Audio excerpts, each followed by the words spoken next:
The Forgotten Echoes.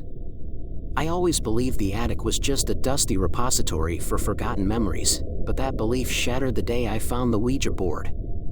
It was tucked away behind old trunks, swathed in cobwebs that seemed to cling to it like ancient secrets. The wooden planchette lay beside it, its eyes staring blankly as if it had been waiting for me.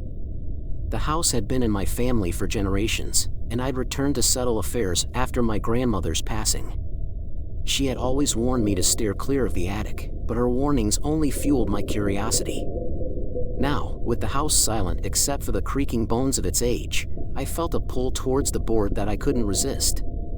I set the board on the floor, the letters and numbers swirling before my eyes in a dance of invitation. The planchette trembled under my fingertips as I whispered, "Is anybody there?" The air grew colder, the shadows in the corners deepened, and I heard it, a faint whisper, like a sigh from the walls themselves. The whispers grew louder, a chorus of voices that seemed to come from nowhere and everywhere at once.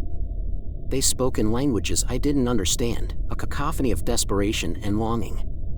I tried to pull away, but the planchette moved with a force of its own, spelling out a warning, never alone. Panic set in as the room spun around me, the whispers clawing at the edges of my sanity. I stumbled down the attic stairs, the board forgotten in my haste. But it was too late, the whispers followed me, a spectral presence that never left my side. As night fell, the whispers grew insistent, forming words I could understand. "Help us," they pleaded, a symphony of sorrow that filled my dreams with visions of shadowy figures bound to the house, their eyes hollow with despair. I woke to the sound of my own screams, the darkness of my room oppressive, the feeling of being watched unbearable. The whispers were a constant murmur in my ear, promising that this was only the beginning, that there was no escape from the forgotten echoes of the attic.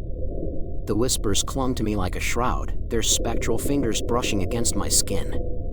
I tried to ignore them, but they were relentless. Every corner of the house seemed to hold its breath, waiting for me to make a move. The Ouija board lay discarded in the attic, but its influence seeped through the floorboards, infecting the very air I breathed. I wandered the halls, my footsteps echoing in the silence. The wallpaper peeled, revealing faded patterns of roses and thorns. The windows were perpetually fogged, as if the house itself wept for its lost souls. I traced my fingers along the banister, feeling the wood groan under my touch. The whispers grew louder, urging me to listen, to understand their pain. In the hallway, a portrait hung, a woman with hollow eyes and a Mona Lisa smile. Her gaze followed me, accusing and sorrowful. I wondered if she was one of the trapped souls, her essence bleeding into the walls. Her name was Evelyn, or so the whispers told me. She had died in this very house, her love unrequited, her soul forever bound. I stared at the portrait, my heart pounding. The whispers shifted, forming words, "Set us free." But how? The Ouija board had been my mistake, and now I was paying the price. I needed answers, and Evelyn seemed like the key. Her eyes held secrets, and I vowed to unravel them. The basement beckoned, a yawning mouth of darkness. I descended the creaking stairs, the whispers growing louder with each step. The air turned frigid, and I shivered. The walls were lined with shelves, dusty bottles containing memories long forgotten. Cobwebs clung to my hair, and I felt eyes upon me, unseen but ever present. At the far end, a mirror stood, a tarnished relic. I approached, my reflection wavering. The whispers converged, urging me to look deeper. My eyes widened as I saw not my own face, but a twisted version, a woman with sunken cheeks and hollow eyes. Evelyn. She reached out, her fingers brushing the glass. "Help us," she mouthed, her voice echoing in my mind. Time blurred in the basement. The whispers merged with the ticking of an ancient clock. Its pendulum swung, counting down to something inevitable. I traced the symbols etched on the mirror, runes of protection, or so I hoped. But the whispers scoffed, their laughter chilling my bones. "You can't escape," they murmured. "We are the house, and you are ours."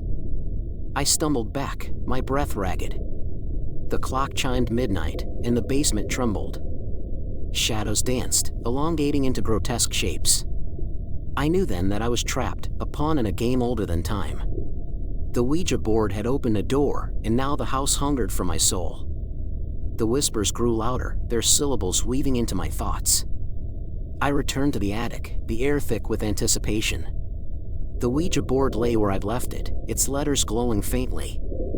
I hesitated, my fingers trembling as I placed them on the planchette. "What do you want?" I asked, my voice barely audible. The board responded, spelling out a name, Samuel. The whispers intensified, urging me to listen. Samuel had been the house's caretaker, a man who had vanished without a trace. His fate was tied to the Ouija board, and now he sought release. "Help me," the board spelled, its letters etching themselves into my mind. I searched the attic, desperate for answers. Among the forgotten relics, I found a dusty diary. Its pages crinkled as I opened it, revealing Samuel's handwriting. His words were a confession, a pact he'd made with the spirits that haunted the house. In exchange for their secrets, he'd promised them his soul. The diary spoke of rituals performed in the dead of night, of whispered promises and forbidden knowledge. Samuel had become their vessel, a conduit for their pain. The Ouija board was their gateway, and now it was mine. I read on, my heart pounding, as Samuel's descent into madness unfolded. The whispers followed me everywhere, the kitchen, the garden, even my dreams. They spoke of a reckoning, a debt that had to be paid. I tried to ignore them, but they grew insistent. The clock in the hallway chimed, its pendulum swinging with purpose. Midnight approached, the hour when the veil between worlds thinned. I returned to the basement, the mirror waiting. Samuel's reflection stared back at me, hollow-eyed and desperate. "You must choose," he whispered. "Release us or become one of us." The runes on the mirror glowed, their power pulling me in.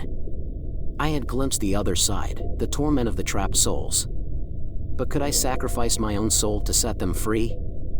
I traced the runes, my resolve hardening. The whispers merged into a chorus, their voices urging me to decide. Evelyn's eyes haunted me, her pain etched into my soul. I closed my eyes, my hand trembling as I whispered the incantation. The mirror trembled, and the room filled with a blinding light. When I opened my eyes, I was no longer alone. Samuel stood beside me, his form translucent.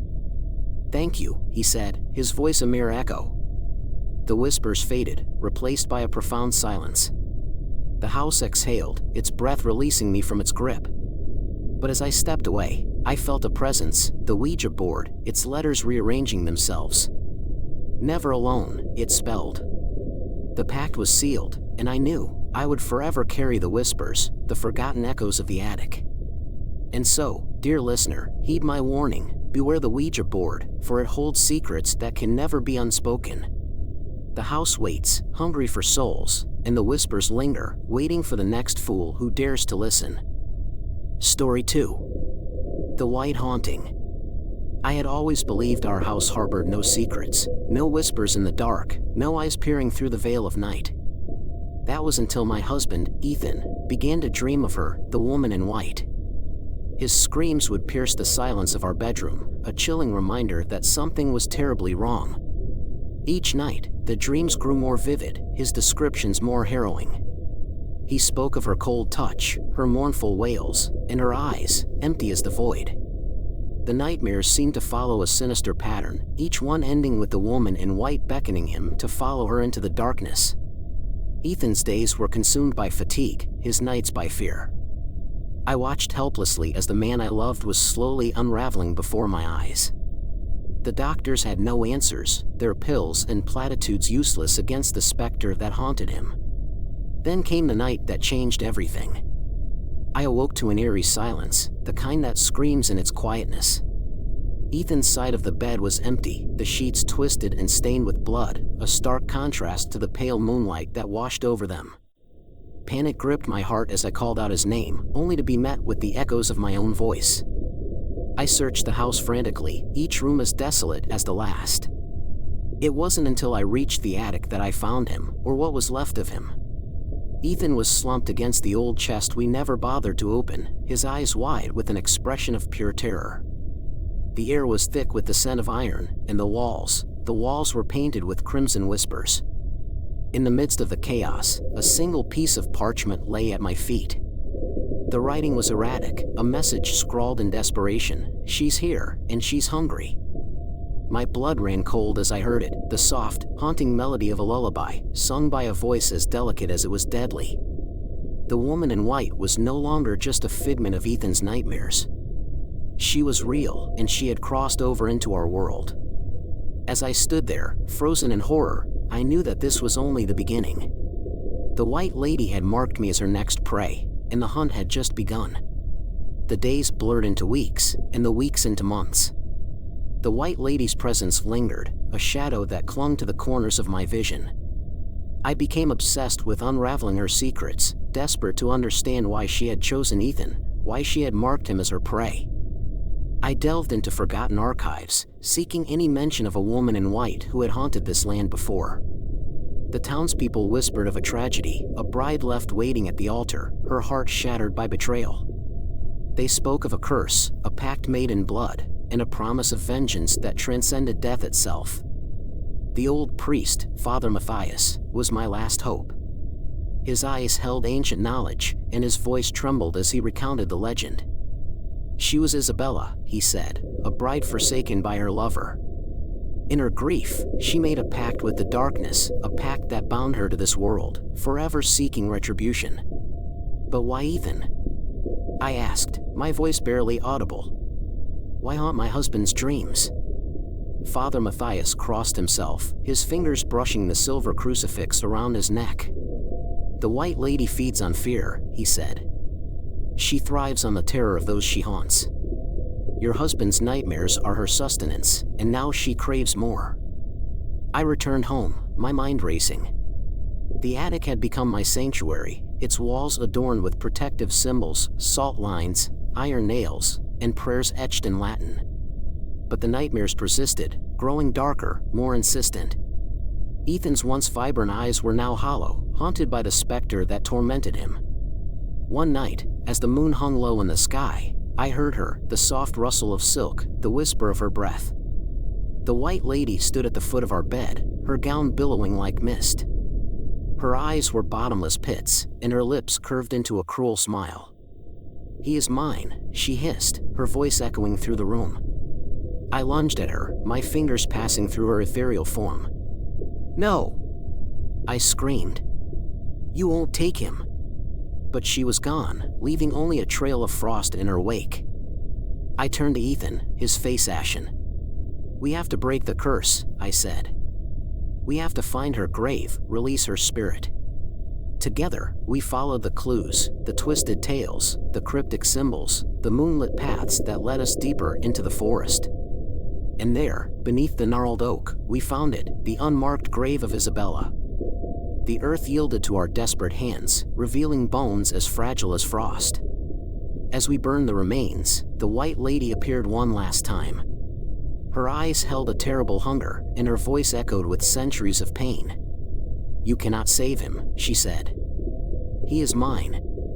But we pressed on, chanting the ancient incantations, binding her spirit to the flames. The ground trembled, and the air crackled with energy. And then, with a final scream, she was gone, a wisp of smoke, a memory fading into the night. Ethan's nightmares ceased, and color returned to his cheeks. But I knew the truth, the White Lady was not defeated. She had merely retreated, waiting for another soul to feed upon.